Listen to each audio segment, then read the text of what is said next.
क्या आपने देखा है कि विदेशों में इंडियन मसाले या कपड़े महंगे हो रहे हैं? ये सिर्फ महंगाई नहीं है, ये एक ट्रेड वॉर है।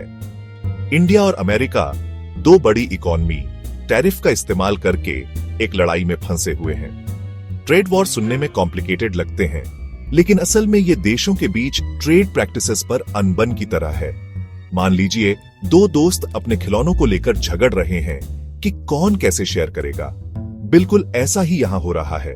ये अनबन सब पर असर करती है, बड़ी कंपनियों से लेकर छोटे बिजनेस और हम जैसे आम कंज्यूमर तक।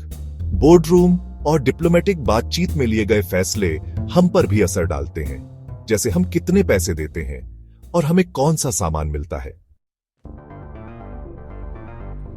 सोचिए, आप इंडिया से एक सिल्क का दुपट्टा खरीद रहे हैं। उसकी कीमत $20 होनी चाहिए, लेकिन चेकआउट पर $5 एक्स्ट्रा लग रहे हैं। यही है टैरिफ, बॉर्डर पार करने वाले सामान पर लगने वाला टैक्स। देश अपने उद्योगों को बचाने के लिए टैरिफ का इस्तेमाल करते हैं। अगर इंडियन दुपट्टा अमेरिकन दुपट्टे से सस्ता है, तो टैरिफ दोनों की कीमत बराबर कर सकता है। लेकिन टैरिफ इंपोर्टेड सामान को कंज्यूमर के लिए महंगा भी बना देता है, जिससे डिमांड कम हो सकती है।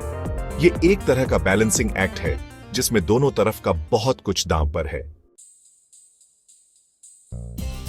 अमेरिका का कहना है कि इंडिया ट्रेड में सही से नहीं खेल रहा है। वो अमेरिकन मोटरसाइकिल और डेयरी प्रोडक्ट्स पर इंडिया के हाई टैरिफ की तरफ इशारा करते हैं। अमेरिका चाहता है कि उनके सामान को इंडिया में आसानी से एंट्री मिले। इसके अलावा उन्हें उन नियमों की भी चिंता है जिनमें विदेशी कंपनियों को इंडिया में डेटा स्टोर करना होता है। ये अमेजन और वॉलमार्ट जैसी अमेरिकन टेक कंपनियों को प्रभावित करता है। 2019 में बात बिगड़ गई जब अमेरिका ने इंडिया के स्पेशल ट्रेड प्रिविलेज छीन लिए। इसका मतलब था कि इंडियन एक्सपोर्टर्स को अमेरिकन मार्केट में ड्यूटी फ्री एक्सेस नहीं मिलेगा, जिससे उनकी कंपटीशन करने की ताकत कम हो गई। सेक्शन 4 2025 नए टैरिफ और बढ़ता तनाव। 2025 आ गया और हालात ज्यादा नहीं सुधरे। अमेरिका ने इंडियन दवाइयों, स्टील और कपड़ों पर नए टैरिफ लगा दिए। ये बढ़ा हुआ टैरिफ अमेरिकन जॉब्स को बचाने और ट्रेड डेफिसिट को कम करने के लिए था, लेकिन इंडिया इसे दादागिरी और गलत दबाव मानता है। ट्रेड वॉर एक मुश्किल दौर में आ गया है। हर नया टैरिफ दोनों देशों के कंज्यूमर्स के लिए सामान की कीमत बढ़ा रहा है। ये स्थिति इंटरनेशनल ट्रेड की पेचीदगियों और ग्लोबली कनेक्टेड इकोनॉमी में कोई बीच का रास्ता निकालने की चुनौतियों को दिखाती है।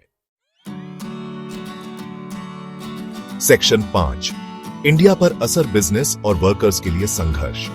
ट्रेड वॉर ने इंडियन बिजनेस को बहुत नुकसान पहुंचाया है। ड्यूटी फ्री एक्सेस खोने और नए टैरिफ ने इंडियन प्रोडक्ट्स को कमजोर बना दिया है। छोटे बिजनेस जो पहले से ही कम संसाधनों से जूझ रहे हैं, सबसे ज्यादा परेशान हैं।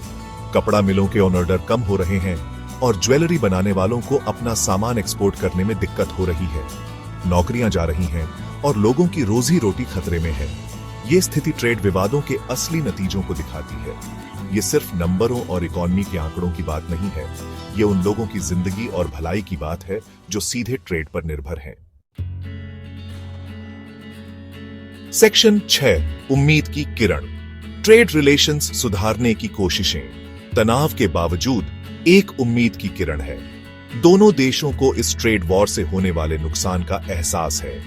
इंडिया धीरे धीरे अपने बाजार खोल रहा है और विदेशी कंपनियों के लिए नियमों को आसान बना रहा है। बदले में अमेरिका ने कुछ इंडियन टेक्निकल प्रोडक्ट्स पर टैरिफ कम कर दिए हैं। फिलहाल अमेरिका के vice president JD Vance India में हैं और समझौता करने की कोशिश कर रहे हैं। इंडिया ने कई अमेरिकी सामानों पर टैरिफ कम करने की इच्छा जताई है। अमेरिका ने भी आगे टैरिफ बढ़ाने पर रोक लगा दी है, जिससे दोनों पक्षों को हल निकालने का मौका मिल रहा है। सेक्शन 7 ट्रेड वॉर का मानवीय नुकसान और आगे का रास्ता। ट्रेड वॉर दूर के बोर्डरूम में लड़ी जाने वाली लड़ाइयां लग सकती हैं, लेकिन उनका असर दुनिया भर के घरों और कार्यस्थलों पर होता है। इंडिया अमेरिका ट्रेड वॉर की कहानी हमारी ग्लोबल इकोनॉमी के आपसी जुड़ाव की याद दिलाती है। ये बातचीत, समझौते और बीच का रास्ता निकालने के महत्व को दिखाती है। भविष्य अनिश्चित है, लेकिन एक बात साफ है, समाधान के लिए समझ, सहानुभूति और ऐसे ट्रेड प्रैक्टिसेस की जरूरत है जो सभी के लिए फायदेमंद हो। उम्मीद है कि दोनों देश झगड़े की बजाय सहयोग का रास्ता चुनेंगे, जिससे एक बेहतर भविष्य बनेगा।